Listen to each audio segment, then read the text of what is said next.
I never really had a deep appreciation for parenthood like last year. If you were to ask me last year what I would have done with O, what I would have done as a parent, I'm like totally going to hire a nanny. I'm going to have a full-time chef. I'm going to have people in place to look after everything, and everything's going to be easy. Like, and all these people that are complaining, well, you're complaining for nothing. You always have a choice. And I think like a lot of my perspective money has solves all the changed. problems, right? Because you can buy all these employees and...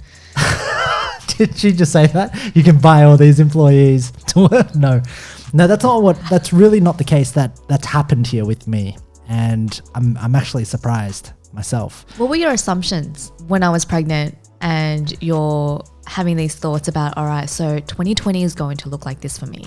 My assumptions were that you would do all the work. Great. Like, we're honest. Yeah. Straight up. What does all the work mean? So the assumption that I had was, you'd take care of O and I would take care of business. I would handle my in business and you would take care of O, and that we were very clear on the lines, and I as a man would be able to have her at the moments that a man has her, in the morning, at nighttime, and then she's with mummy the rest of the day. That was kind of my notion that I went into it with. That was the moving picture that you were playing. You'd see her a little bit in the morning. You would then go to work. Correct. In your room. I worked down in the room in the house, the end of the house. Yep. And then you'd come back at the end of the day. Correct. Hang out with her. Yes. Ask me what developments she's had for the day. Get the update. Yep. High five. Smash out the day. Life is easy. It obviously hasn't panned out that way because, number one, working from home is quite difficult when you have a family. Like, I find it really difficult because, number one, we're locked down. But number two, even if we weren't locked down and we were working from home, it's quite difficult because there are boundaries. Like when you wake up and I know that they're awake, so I try to get up earlier than them, and then I hear her and O get up at about 6:30. There's just this thing inside of me that wants to go out and say hello and play with O, because it's so much. There's so much life and it's so fun. Like, O's really fun. She's a really, really fun child. We all have a lot of fun together as a family. And the biggest struggle that I'm finding right now is having the discipline to be able to have boundaries so that when I'm working, I get work done, and then when I'm playing, I'm actually playing with you guys and I'm focused and I'm present. Like, finding that balance, and then not going back to work but then completely shutting you guys out, and then focusing on work and then getting into work, and then at times going, oh my god, I feel like procrastinating. Holy I've only got an hour left. Oh my god. And then there's panic, because right now more than ever, time has become such a valuable thing and every second counts. So you didn't assume that you would enjoy being a dad as much as you do? No, I didn't. And that a baby would actually be as fun as they are? Correct. Yeah. Correct. I really like, I think as a man, and I'm going to generalize here, but as a man, like I didn't really feel like a father until 4 months in, when she could actually look back at me and go, hey, like, she's not a baby, she's not an infant, just in her little suit. She had a little suit that she would have a suit where she was just stretched out wide like this, and it was almost like a prisoner straitjacket that she had to help. But when she could actually just acknowledge me and smile, and when she was receptive to understanding that, hey, I am a little different to mother. She still plays with my nipples, by the way. She tries to see if there's any milky out of them, and it's really funny. Hilarious. It's very cute. She sucks on them and nothing. She's quite very disappointed.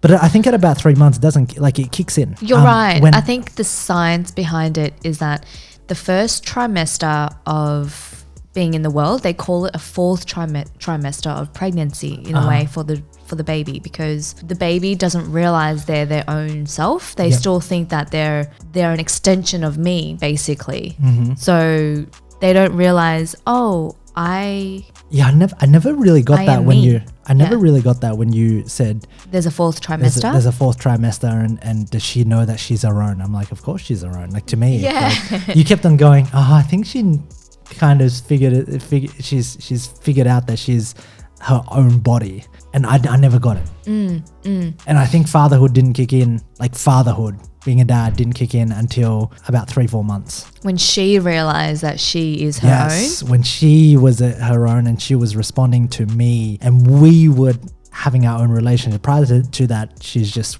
with you. Yep. And I think there are a couple of, like, there are just some big struggles in the sense that because she's brought so much fun, joy to my life, and, you know, she's the person that's not going to judge me. She's the person that I'm going to be crazy with, that I'm going to be fun. It's almost like a clean slate.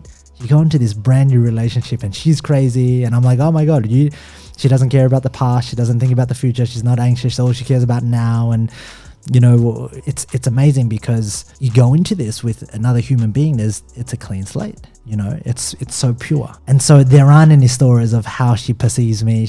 You know, we were joking this morning where she was in the room and I was like, she was having so much fun in the room, and then Keri had to put her to bed. She was crying for a bit. She wasn't crying, but she was upset. We call it meow meow. She has a little meow meow. So it's a little like a whinge. Yeah, that's it's not a cry. Yeah. It's just a little yeah. It's a little bit of a whinge, but she moves on so quickly. Like, so she doesn't hold on to that, and that's great. That's just brought me. It's kind of activated something inside of me that has been, you know, I used to like listen so much to people that would talk about your inner child, people that would talk about your inner spirit, people that would talk about, you know, on all these airy fairy different topics of energy and connection and law of attraction, and it would all mingle together, and I was just like, this is just I don't get it. I couldn't see. The power of now. Yeah, like, you know, you'd have these guys like Eckhart Tolle, who I read his book earlier on in 2015, and I couldn't get it. It was like going into a brick wall. I didn't get it. And it's the saying that when the student's ready, the teacher will appear.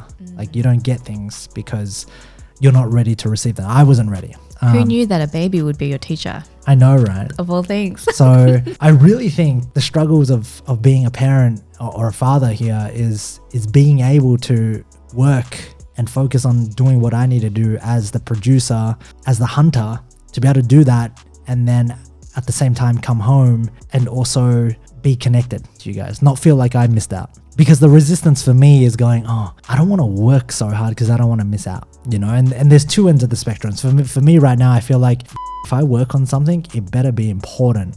Like, if I'm going to have a conversation to somebody, then it's time taken away from, it's time taken away from you and the family, right? And for me, if the conversation sucks, I like my tolerance has gotten for dealing with crap a lot. Like, I don't tolerate dealing with crap. So, you know, if I'm not feeling like this isn't going to be the best and most leveraged thing to do, I probably won't do it. If it's not the most highest use of my time, I won't do it. I am less tolerant of average inside of my business right now because I don't want to have to do things twice, 3 times, 4 times again.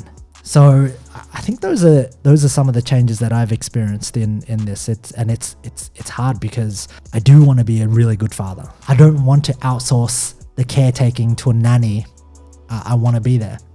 At the same time, I also don't want to give up the growth of the business. I also want to be there. So, you know, being able to spend 6 hours a day with you, and then being able to spend 5-6 hours on the business, and then having my time and then your time and then sleep, it requires a lot of discipline. It requires a lot of focus, and at times I find myself failing because I do 50-60%, and I know I need to be doing 50-60% in business? In both. In both. So let's say I've got 6 hours dedicated to UNO. I'm really there. Like, I ask myself, did I really use that 6 hours to its most? Did I milk? Did I squeeze the lemon? Did I squeeze the juice out of those 6 hours? And then I ask myself, oh my God, like, I've got 6 hours to work or 5 hours to work. Did I really squeeze the juice? And if I didn't, then because you don't get any more time, what you do get is was it effective use of the time? So how do you know when you're effective and you've squeezed the lemon dry?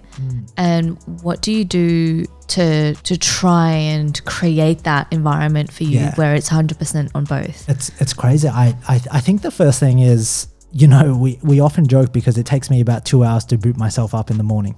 Every day. That's a fair awareness. It's an operating. Yeah, it takes me about 2 hours to get myself even ready for the day. And what I mean by ready is, you know, I used to wake up and I used to pull out Facebook and I would jump on Facebook ads and I would start writing an ad and I'd be looking at the campaigns or I'd be into a funnel, and that led me on to a very reactive path. And this was 2015.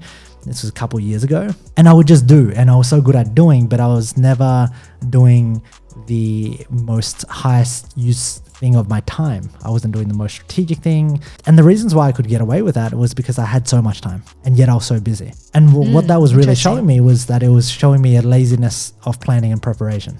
So, you know, when you ask what does it take to squeeze out the juice to be present as a father and to work, the first thing is intentionally planning what you want to achieve this week and finding what needs to get done and nothing more. And it's really just setting clear outcomes for what needs to get done for the quarter, what needs to get done for the month, what needs to then get done for the week, then what needs to get done every day.